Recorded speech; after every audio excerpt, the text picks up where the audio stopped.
आपको मालूम है शंकर सिंघानिया कौन है? For your knowledge I am telling you, India के 10 टॉप रिचेस्ट लोगों में से एक हैं। वो जितना टैक्स भरते हैं उतना महाराष्ट्र सरकार का एक महीने का बजट होता है। उनकी सपोर्ट के बिना कोई भी पार्टी महाराष्ट्र में अपनी सरकार तक नहीं बना सकती। आप महाराष्ट्र की बात कर रहे हैं?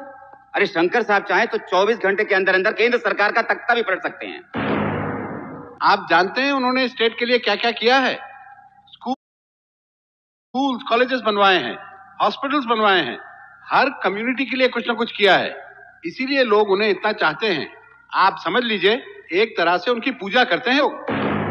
सर, लोगों की बात छोड़िए, जब हमें कोई प्रॉब्लम आती है तब हम उन्हीं के पास जाते हैं, उन्हीं का दरवाजा खटखटाते हैं और वो बिना सोचे हमारी मदद करते हैं। ऐसे आदमी पर आतंकवादियों से मिले होने का इल्जाम लगाने का मतलब जानते हैं आप? लोग हंसेंगे हम पर, कहेंगे पुलिस वाले पागल हो गए हैं। एक्सक्यूज मी सर, पूरे डिपार्टमेंट की इज्जत मिट्टी में मिल जाएगी। तो अभी इस डिपार्टमेंट की इज्जत कौन से आसमान पे है?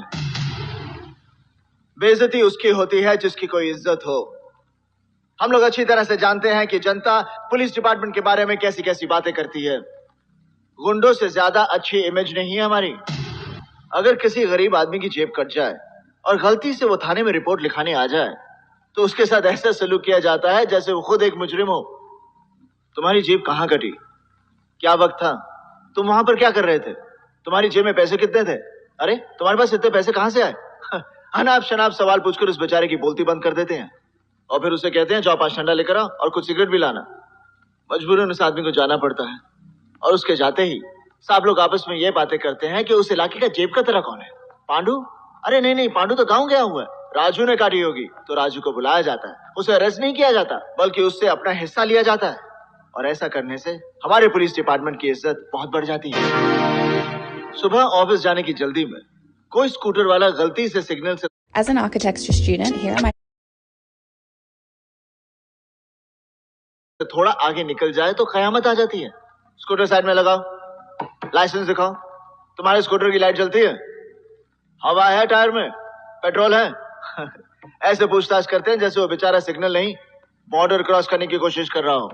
और ये सख्ती कानून के लिए नहीं की जाती, अपनी जेब के लिए की जाती है। 20-50 जो भी मिल जाए।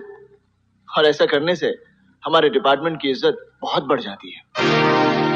पुलिस थानों में तस्करों, दलालों, क्रिमिनल्स की आवभगत की जाती है, उन्हें कुर्सी पेश की जाती है, तो उससे बहुत इज्जत बढ़ती है हमारे डिपार्टमेंट की।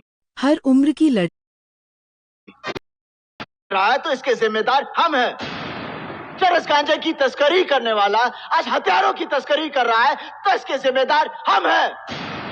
एक चकला चलाने वाला देखते देखते सरकार चलाने वाला बन जाता है तो इसके जिम्मेदार हम हैं।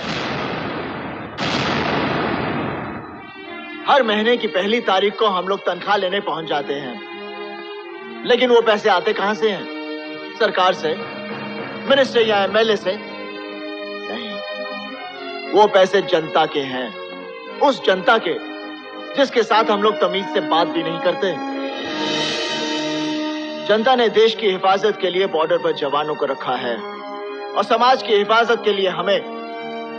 जवान तो अपना काम करते हैं, लेकिन हम कारगिल में जब हमारे जवान शहीद हुए थे तो पूरा देश रोया था, लेकिन जब एक पुलिस वाला मरता है तो लोग उल्टा खुश होते हैं, कहते हैं कि अच्छा हुआ एक घुसखोर कम हुआ।